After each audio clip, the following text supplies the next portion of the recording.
Hey everyone, kind of real with another video, and in this one I'm going to be ranking every piece of media that I consumed in the month of June 2025.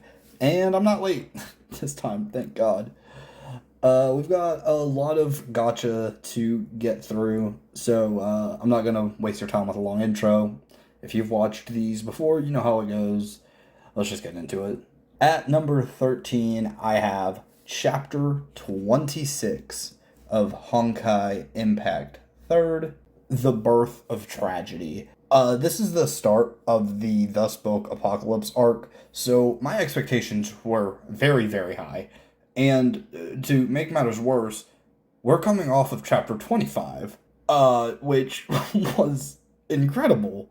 It was amazing. Some of the best gotcha stories I've seen. Chapter 25 is amazing.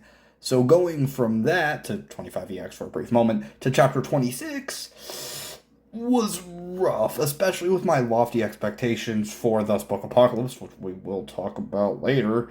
The reality is, I just did not fuck with chapter 26 that much. I found the open world to be super tedious. At the beginning of this, I was doing all of the side quests, every single one of them, which was mind-numbing. It was so boring. You know what? I'm sure that there are good side quests, but eventually I just gave up because I did like an hour and a half to 2 hours worth of just side quests, and it was meaningless. Go kill 20 guys on a bridge. Go over here in the city. Go kill this guy over here. Go kill this guy. Like, it was stupid. I didn't like it. It was all fetch quests. That's all it was. There wasn't that much lore going on in it. I did not like it. I just stopped doing it. And that would continue to be a trend throughout the other chapters. I just didn't even bother. So, yeah, even though, like, the very ending of this chapter brought up some, like, oh, chapter 27 is going to be good at least, this chapter wasn't. So, it's the bottom of the list. Now for number 12, and at number 12, I have Punishing Grey Raven. We did it! We have a mosaic that features Punishing Grey Raven without it being at the very bottom of the list. But this is just the hidden story for chapter 1. There's, like, nothing to talk about, pretty much. This was just so short. We got to play from the paint dude, the robot's perspective. And I will say, I really, really like the idea of the hidden stories in Punishing Grey Raven. I think that this is an idea that can really pay dividends later on once the story gets good. But here, it was just whatever. Like, the reality is that there's nothing to talk about because it was just so short. I think I finished it in like 10 or 15 minutes. But I do still want to include these just in case, like, if we get to the hidden story of fucking chapter 39 and its peak, then I really want to be able to talk about that separately from chapter 39. And also the way that it's structured, where you go like chapter 39 and then you go to 40 and then you unlock the hidden story for 39. Like, it makes more sense for me to just split them up. But yeah, Punishing Grey Raven, we didn't make it to the bottom of the list. We passed. We did great. Hopefully that's a trend that can continue from now on, but we'll see.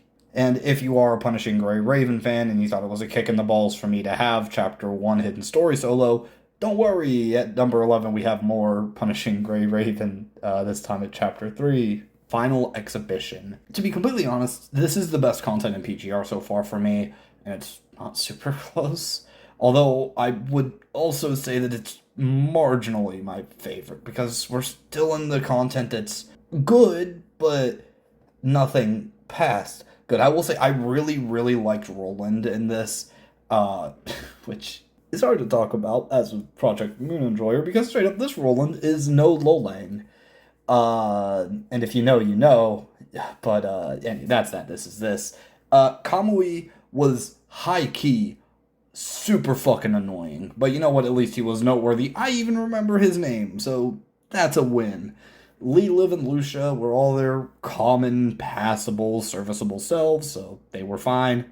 And also, unrelated to the story, but I leveled up Lamia, the mermaid mommy character that I pulled.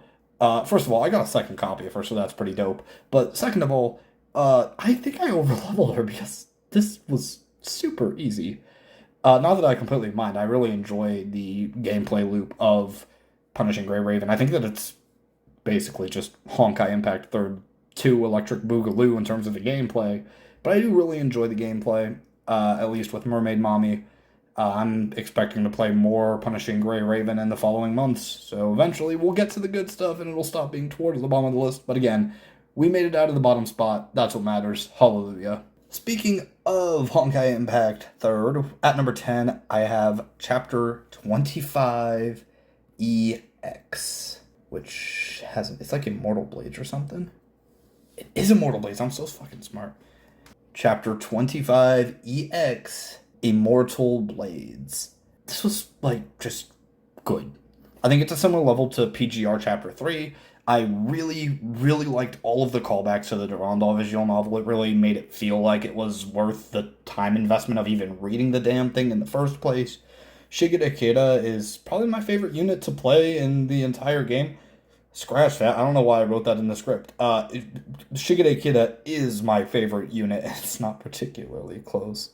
Although I did really enjoy playing Telema, I think. I don't know. She's a part 2 character. I haven't gotten to her in the story at all. But I did use her on like a trial run, and she was super fun to play as well. But I digress. Kida actually got screen time. So that was really cool. I really enjoyed getting to see some of that. The reuse of a CG from the aforementioned visual novel through a silhouette was super cool. Because that CG, the one of Durandal absorbing the world in the visual novel, was really cool. And it was my favorite part of the visual novel. And to see that be represented through the silhouette in the main game was cool. And I feel really bad for all the people that missed out on that, because I'm assuming most Honkai Impact Third players, as small as that populace is already, most of them probably haven't read the Durandal visual novel. So that kind of sucks. But personally, I really enjoyed all the callbacks. But with that being said, I don't like the Sugar World thing. I don't like it. It's come up in a couple of the mangas. Alien Space, I think. I don't like it. I don't think it's funny. I don't think it's fun. I think it's stupid. But hey, at least Shigeta Kida was there, so that's cool. But yeah, the ending of this, auto-resigning as the Overseer, really cool way to kick off TSA. I sure hope Chapter 26 lives up to this great moment. Now for number 9, and don't worry guys, we're still talking about gacha. This time, a gacha that people are probably going to be surprised is even on this list at all, and that is Genshin Impact Monstadt. So I'm actually doing a replay through the mainline story. I'm not going to be doing the side quests because I don't want to. I'm not going to be doing the character quests either. I'm mostly going to be focused on just the actual main Archon story. And I'm also not going to be playing the endgame because the endgame sucks in Genshin, and I don't find it enjoyable. I'm pretty much just playing it for the story. I've played up through Fontaine. I never played Natlan because I was like, if I'm going to be doing a replay, I might as well just not play Natlan. I'll just kick it on that. So we'll see when we get there. I'm taking it very slowly at my own leisure. Just whenever I feel like hopping on the game, I'll go hop on and I'll play for a little bit or whatever. So don't expect these every month. But yeah, I finished Mondstadt, and it was better than I remember, to be honest. The characters had character, which was honestly surprising for me. Because I remember Mondstadt, and Liyue especially, but we'll get there soon. I remember them just not being good, to be honest. So maybe it was like my low expectations that made me actually really enjoy this. But yeah, I liked the characters here. Jean, or as Horizen says, Jean, as well as Diluc, or as Horizen says, fucking who?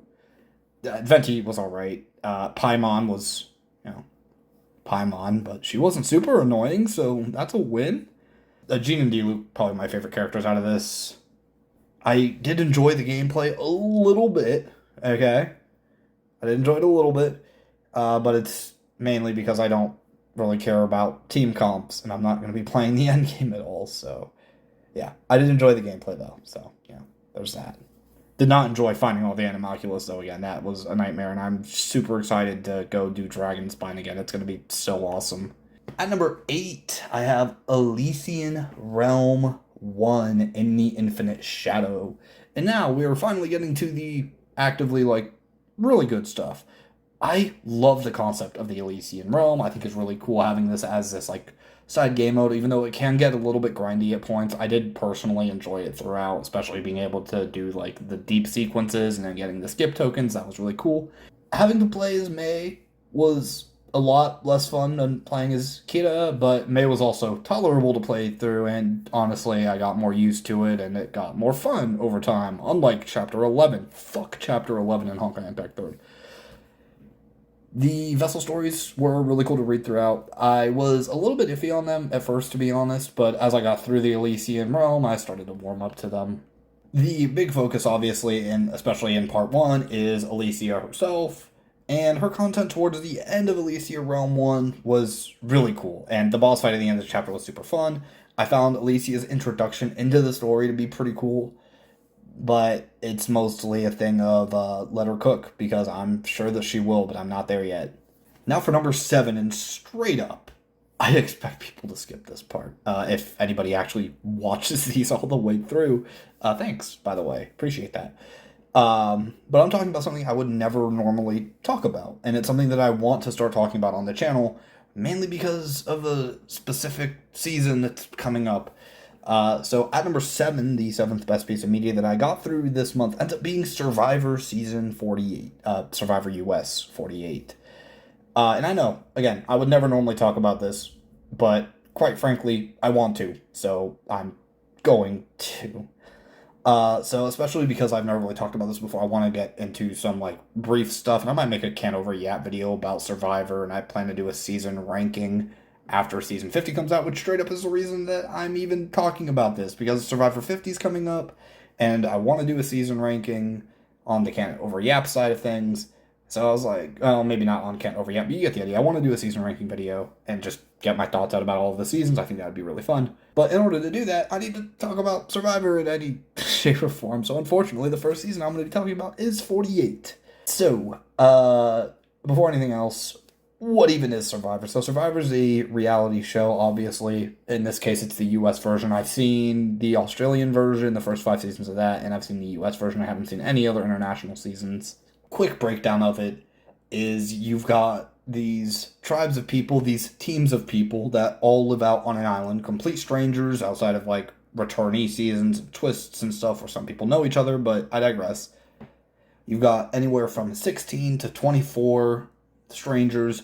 They live out on an island, they compete in these challenges, they hunt for their own food, they gotta live out on the island with nothing, no contact with the outside world. And when they lose the challenges, they need to go to tribal council where they're going to vote somebody off of the island. And then at one point in the game, the tribes and the teams will all come together as one big team, one super team. And then it becomes an individual game where they're all competing individually instead of as teams. And the same thing continues. They vote people off of the island, except this time, now the people they're voting off are going to vote for one of them to win the game at the end, which is $1 million in the US version.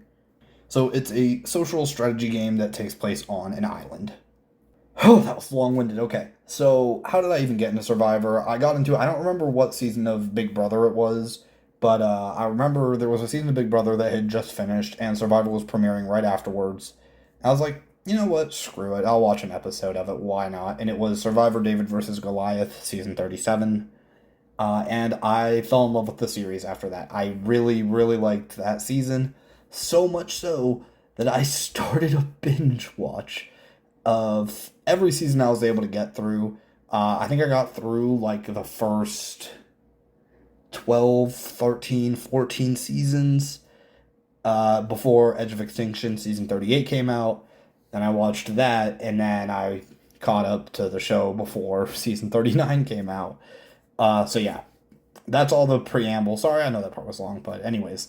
For Survivor 48 in particular, I thought it was a mostly okay season. I didn't find it super actively bad, but I also didn't really love the season. I don't know where it's gonna like come out on a season ranking. I've never actually done the thought process of sitting down and ranking all of the seasons, at least not in a long time. Probably like after I had caught up, so once there were 38 seasons 5 years ago, maybe I did a ranking, but I digress.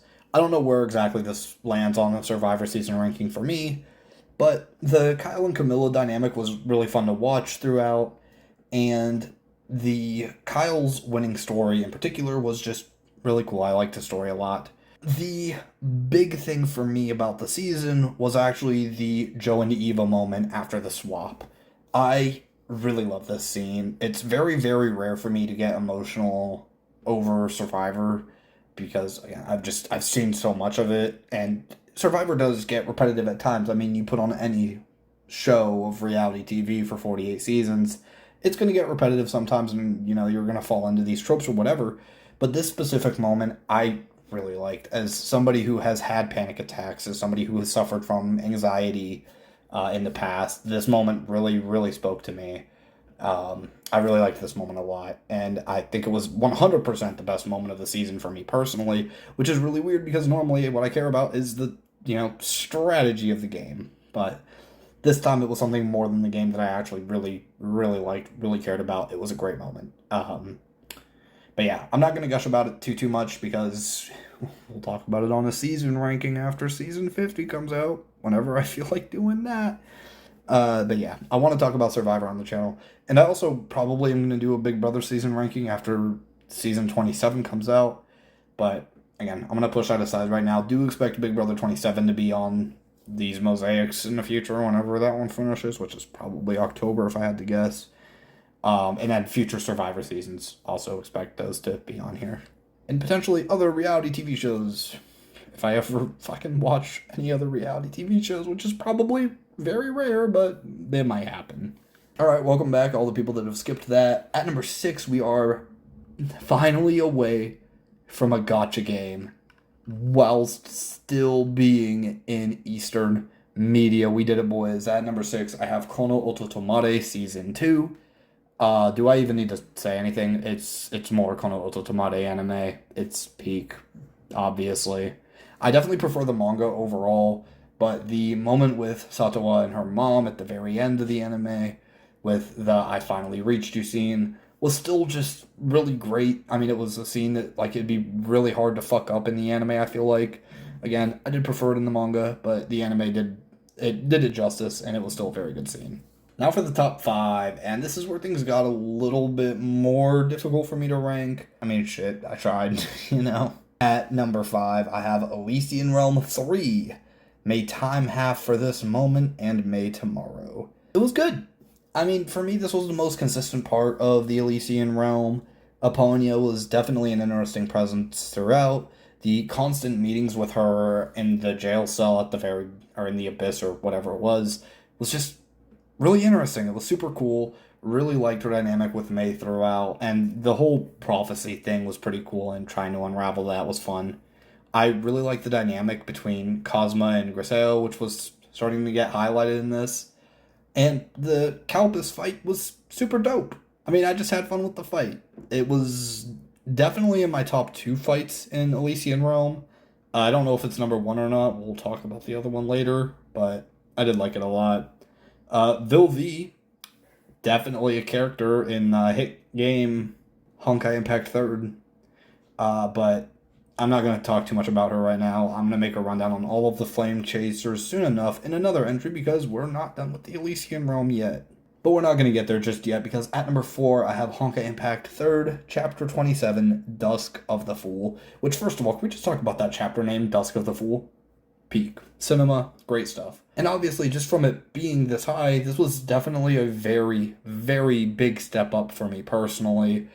From chapter 26. Now, straight up, it does still have the issue of being in the open world setting, which I don't like that much for this, especially for Honkai Impact 3rd, because the reality is I'm here for the story. I don't care about the gameplay in Honkai Impact 3rd. It doesn't super interest me outside of playing as Shigede Kira in the Elysian Realm. That was really fun, especially with all the Elysia buffs. But I did really like the way that this chapter flowed. I think they did a really good job of making me not infuriated with the gameplay. It felt super formulaic, in a good way. Moving from the Bronya and Rita fight to the Hua and Sushang fight, culminating in the final fight between Kiana and Durandal versus Otto. That was really cool. To be honest, I don't have that much to say about this. This was just a very standard, great Honkai Impact 3rd chapter. It wasn't peak, it wasn't one of the greatest of all time, but it was great. Now we've made it to the top 3. And the top 3 were all really difficult for me to rank, and it'll become pretty clear why. But these top 3, they're all great, and the yapping can really begin. I feel like I haven't yapped enough in this video. Number 3 is Grand Blue Dreaming, the manga. And this is a big one. Before I say anything else, the Grand Blue manga is good. It's very good. Obviously, it's this high up. That being said, this is not my favorite manga, and it's not even really, like, in my favorites. The serious scenes, in particular, Sakurako's arc, I loved them. I thought the scenes were really, really great, and the juxtaposition from the normal comedy into the serious content was done really, really well. It made me give a shit about the serious scenes. But those serious scenes are not the selling point in Grand Blue. They're not the focal point in Grand Blue. That's the comedy. And it mostly fell flat for me. There were definitely some chapters that got me, but I was expecting non-stop peak comedy throughout, given how much the comedy is praised, and it just wasn't that for me. I was expecting to enjoy it as much as I enjoyed something like Konosuba, which consistently had me laughing and giggling and shit. This didn't. Again, to be clear, I did really enjoy Grand Blue. That's why it's number 3 on this list.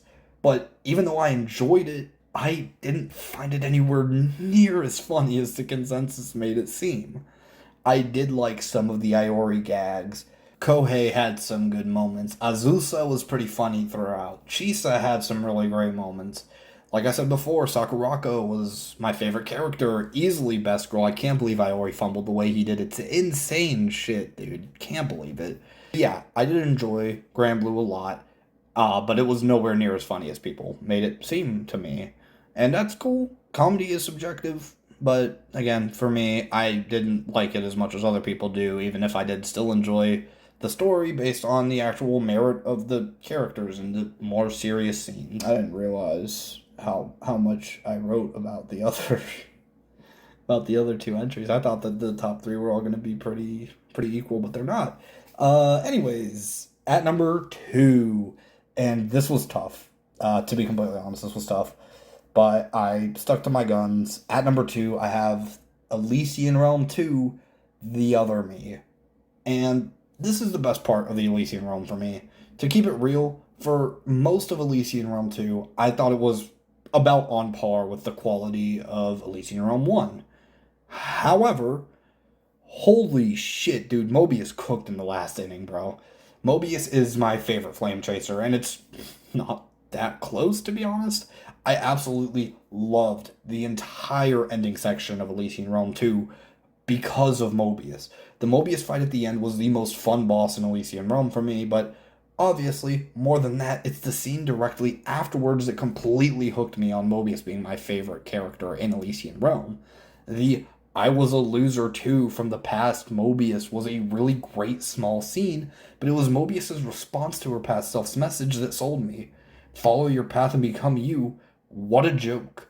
I absolutely love the fact that Mobius gets worse before she gets better. I cannot give them enough compliments for this because I was worried that she was going to just fall in line and, oh, she lost. Well, I guess now I gotta be a good guy.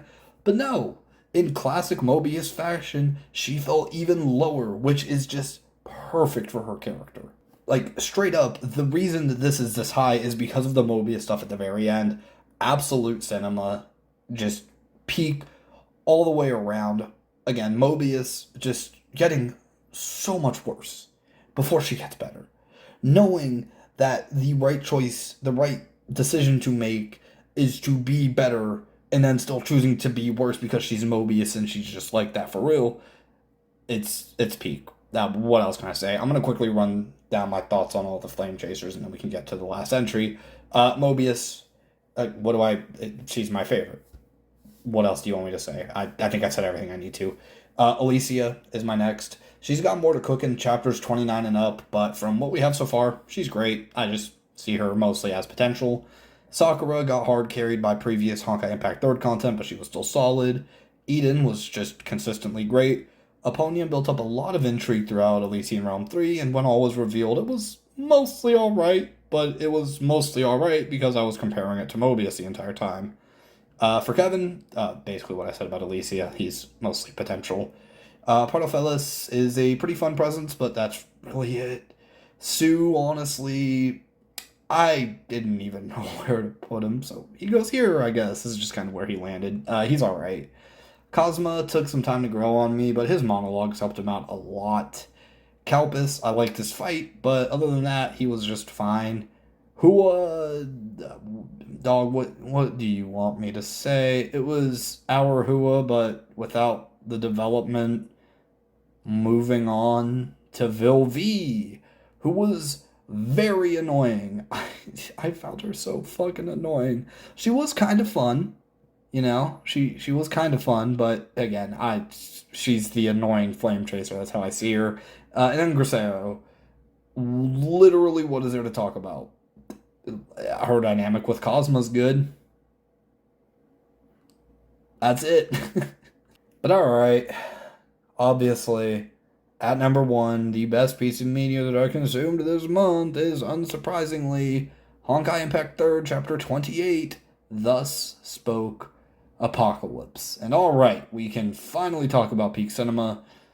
My fellow Honkai Impact 3rd enjoyers, isn't it so true that this is the greatest chapter ever, and that Thus Spoke Apocalypse as an arc is the best arc ever? This is going to be a fucking bloodbath, dude. Alright, let's just get into it. Let's just rip this band-aid off. The first half of the chapter absolutely lived up to the hype. Everything to do with the Durandal reveal was absolutely incredible. I was eating it up. Some of the best content in Honkai Impact 3rd. Some of the most fun I've had playing the game. I started putting the pieces together about Durandal as I was going through it. About her being the original Kiana, and this crackshot theory started developing in my head, and then when the big reveal actually happened, it was great. It felt amazing to be able to piece this together. I mean, granted, it was only a little bit before the reveal. It was only a couple minutes before the reveal, but I had a gut feeling that I knew that I was right, and I ended up being right. It was a genuinely amazing moment. The way that they reveal it is incredible. Durandal went up a lot on my list after the fact, and I'm very excited to see how the rest of her journey goes. Like I just said, the first half of the chapter absolutely lived up to the hype. But at this point, coming off the high of how amazing that all was, I was incredibly looking forward to the rest of the chapter. Everyone talks about how amazing Dusk Book Apocalypse is because of Auto. It's the Auto arc. Nobody really talks about the Durandal stuff, so if that was as incredible to me as it was, this Auto content is going to be insane. It's going to be set Tomare ablaze level. And it wasn't. Like, not really close for me. Now, straight up, I'm going to be as honest as I can about this. I was underwhelmed.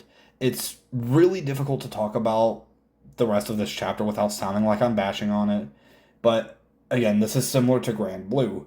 My very lofty expectations were just simply too high. I did still like the Auto stuff. In particular, the cutscenes at the very end were really great. His character conclusion in particular is very good. His journey throughout Honkai Impact 3rd that takes place throughout the entire narrative in the background, slowly being drip-fed through the story, is incredible. But it's not the best in fiction for me. Yes, he's a very good character, but for me personally, he's nowhere near my upper echelon in writing. Okay, that's maybe a little too far. He's not in my upper echelon of writing. And even more so, if we're just putting his writing aside for a minute and just talking about my favorite characters, he is not on that list. Like, going down my top 100, I don't know if I have Auto on that list right now. Kiana is a character who I like a lot more than Auto. Okay, cover your ears, because this is about to be some blasphemous, heinous shit. Durandal is higher for me than Auto. Mobius, I don't know. Mobius is very close with Auto, I think. I have them in a very similar spot. Again, I want to be as clear as I possibly can. I liked Chapter 28 a lot. But what I liked about it the most is a lot different from what the general audience seems to like the most. I certainly have chapter 25 above it personally.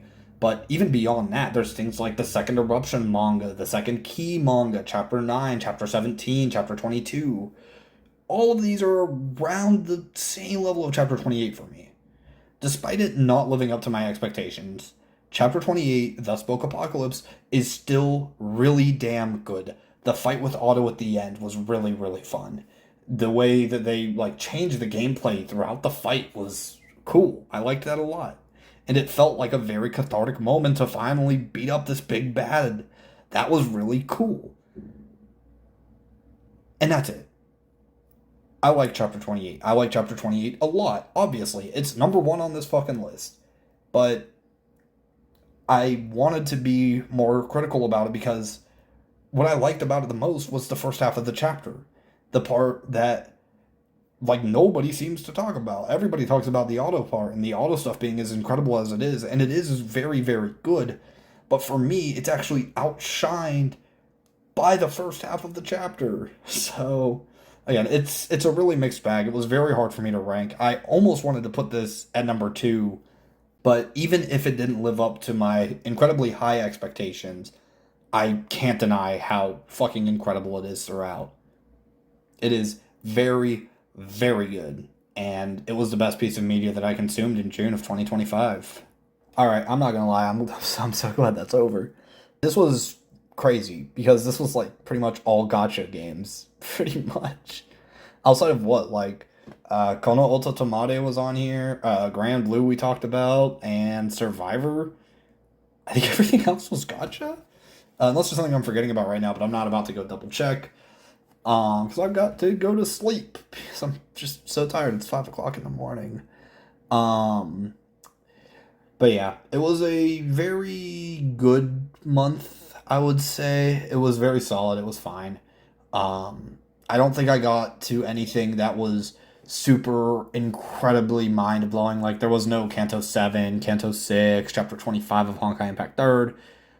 There was nothing super mega crazy like that, but it was still a solid month. I don't know exactly what you should expect on the July video, but probably more gacha stuff, because that's pretty much how this goes. So that's all I've got for you guys. Hope you guys enjoyed the video. If you did, leave a like, comment, subscribe, all the YouTube normal stuff. And yeah, that's about all I've got for you. I'm glad I wasn't late this time. Take care, y'all.